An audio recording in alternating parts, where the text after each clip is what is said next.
Hello, my name is Mary Ann Maslin Halsey. I've been a parishioner in this parish ever since it was built.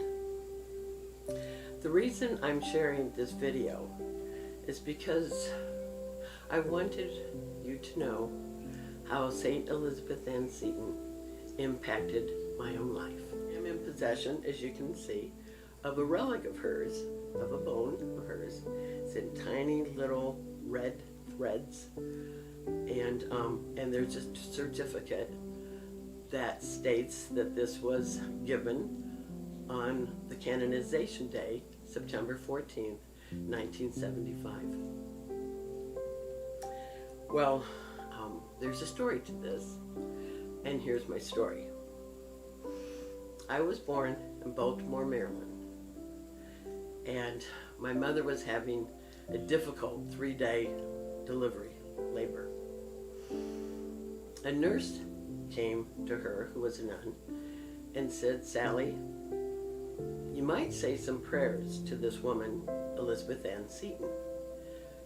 We think she did miracles in this area, and we think that she's going to become a saint." Well, my mother did pray to her. I was born healthy, and she was fine.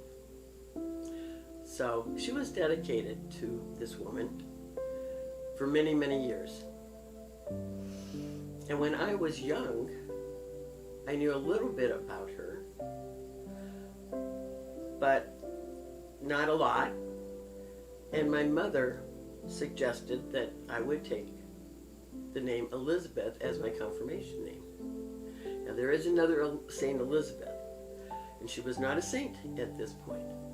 But I just thought, my name's Mary and Anne and Elizabeth. I had the whole group there. So I did. Well, fast forward many years later, she was to be canonized. And my mother and 2 other friends decided the canonization mass in Rome. So they made plans, but my mother had to cancel at the last moment. Now, the other 2 ladies did go. They attended the mass and brought her this relic because she couldn't go. So that was in her possession for many years. Well, my husband and I moved to several different places in the country, and we happened to come back to Indiana. I grew up in Fort Wayne. We happened to come back and lived about an hour and a half away. We knew at some point in time we would be helping my mother as she was getting older, and that was great. But we were debating about moving or not moving. Well, I heard on the news that in the southwest area of Fort Wayne, a new church, Catholic church, was going to be built called St. Elizabeth Ann Seton. I said, okay, let's go. We're moving. Let's go. And we did. So we were part of the St. Haverhill group and watched the church being built and all the members joining, and it was really nice. At any rate, then this relic became part of my life and in my possession and in my home for several years. And I thought, during this anniversary of the canonization of her life, this would be a perfect time to donate this to the church. Now, we have a relic of hers, I'm sure. We did in the sacrificial altar before. Whether they moved it or there's a new one there, I don't know. But I think you always have to have the relic in the altar. But this one you will be able to look at and view and look at the certificate and see that that was really a real thing. At any rate, I'm glad I'm sharing this with you.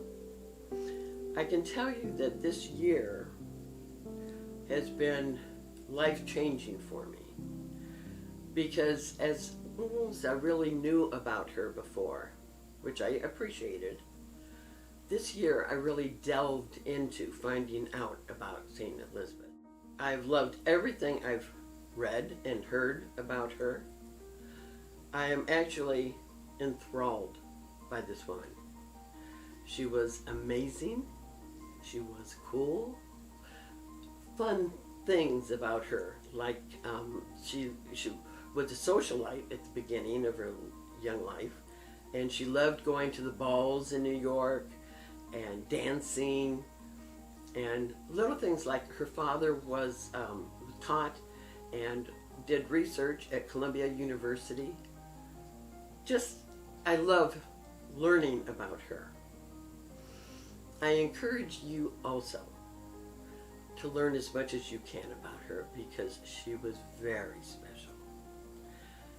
And there are two sources that I would say would be good and I recommend. And one is the Shrine of St. Elizabeth Ancine and the website for that. The website has so much information, more than you ever want to know. And that's also where the group of parishioners went last month to take a tour.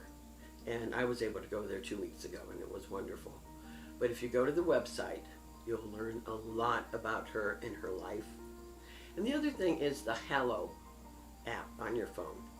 That has a 7-day version of her life that is an audio and you can listen to like 15 minutes a day.